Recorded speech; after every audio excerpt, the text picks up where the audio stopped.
Happening right now, a violent Grove City inmate remains on the run, marking day 5. Just last week, Quinntel Bagley escaped police custody. Officers say he broke into a family's home, stealing their car, phone, and even cash. That break-in prompted this panicked 911 call. My wife and kids were okay. You just needed to get the car and go. Like I said, just take a few deep breaths. Your wife is safe, but we've got officers on the way. Now, we sat down with a man on the line during that 911 call and his wife, who was trapped inside with the criminal and her children for a terrifying 15 minutes. 10 TV's Carla Rogner shares how they were caught in the middle of the chaos. It's a story you'll only see here on 10 TV. This is the parking garage at Fairfield Medical Center that you see in the body camera video when Bagley runs away from police as they're leaving the hospital.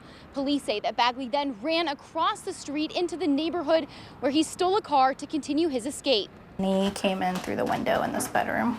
There's a footprint on the roof of the Lancaster home where Quinntel Bagley entered through the window after running from police. Lacey was home with her 2 young kids when they noticed puddles on the floor. I heard a creak in the hall, like from the floor. And I turned around and this man walks in. He's tall and he's got handcuffs on. In her hallway was Quinntel Bagley. He said he didn't want to hurt anybody, that he just wanted my keys to my car. I gave him my keys and I thought he would just leave. But there were some police cars going around and there was one stopped kind of in front on the street in front of the parking garage. So he just kept saying like he couldn't go and they were going to catch him. After about 15 minutes, she finally got Bagley to leave through the side door. He had me cover him up with a blanket that I had laying around to cover up his handcuffs, I guess. And I finally did get him to go out the door.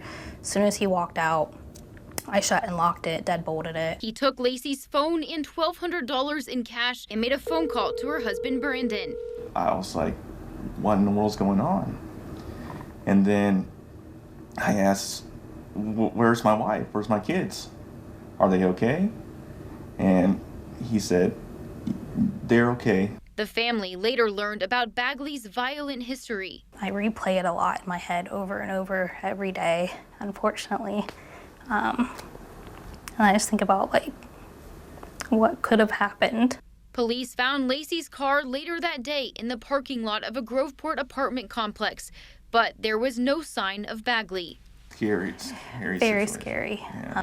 The family says that this incident has rocked their sense of security, and they're hoping to see Bagley taken into custody soon.